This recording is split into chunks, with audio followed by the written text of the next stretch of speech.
चलिए थोड़ा सा आज टाइम ट्रैवल करते हैं, 10 साल पीछे चलते हैं जब कॉफी विद करण कॉफी मेरा मतलब है काफी कंट्रोवर्शियल हुआ करता था। सीजन 4 एपिसोड 18 के गेस्ट थे father daughter Duo Anil Kapoor and Sonam Kapoor. और उसी साल खूबसूरत फिल्म कर रही सोनम कपूर ने खूबसूरती के ऊपर एक बहुत ही एवरग्रीन लाइन कही थी, आप भी सुनिए।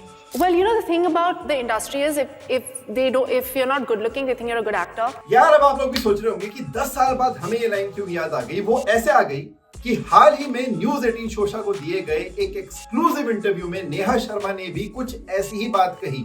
She talked about how sometimes if you look a certain way, then people feel that you are a bad actor. Also, to be taken seriously in this industry, I feel like it's important that you de-glam yourself, no offense to anyone, because I feel then,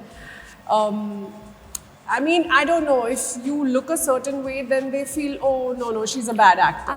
And looks like, no pun intended, this debate has once again caught everybody's attention. Because many actors in Bollywood over the years have again and again talked about this issue at some point of time or the other. मिसाल के तौर पर 2017 का नवाजुद्दीन सिद्दीकी का ये tweet देख लीजिए जिसमें he had said that he is dark skinned and not good looking, which is why he cannot be paired with other fair and handsome faces. His words, not ours. Please don't sue us. चुप,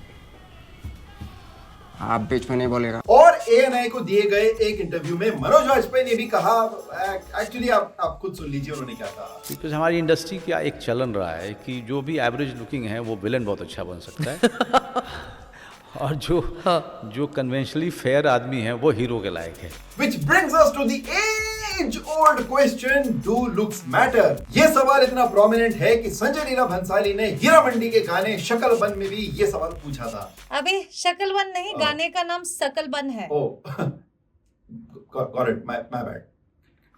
See, I'm not trying to make light of this very serious and sensitive situation, लेकिन this entire debate about skin color and appearance and features is sometimes so ridiculous कि हम करें तो करें क्या, बोले तो बोले क्या। Art in its true form is beauty itself. So why exactly are we associating it with something skin deep or just physical appearances? हैरानी की बात तो ये है कि not just the आम जनता, but sometimes even our beloved Bollywood celebs get caught up in the act of judging people by their appearances. मिसाल के तौर पर नसीरुद्दीन शाह साहब का ये कन्फेशन जिसमें he said कि एक बार शबाना आजमी जी ने उनकी और ओमपुरी साहब की तस्वीर देखकर कहा था कि इतने बदशक्ल लोग कैसे ये जुर्रत कर सकते हैं एक्टर बनने की। प्रूफ, एक ओम की और मेरी तस्वीर है NHD के दिनों की, जिसको देख के शबाना आजमी ने ये कहा कि दो इतने बदशक्ल इंसान कैसे ये जुर्रत कर सकते हैं एक्टर बनने की। We feel कि आर्ट से एक्टर की पहचान होनी चाहिए, एक्टर से आर्ट की नहीं। See, मैं ज्यादा फिलोसॉफिकल तो नहीं होना चाहता इस पूरे इशू में, but I mean an actor should be like a comedian, changing their face with each role that they are taking. And I also feel that, you know, we as audience have the power to bring about this change. After all, we as cinema lovers can change the face, again, no pun intended, of Indian cinema. क्या बात है? On that note, stay tuned for more and do subscribe to Shosha for everything entertainment and fashion and lifestyle. And yes, please press the subscribe button. This is me, Abhijit Bhatt, signing off. See you soon.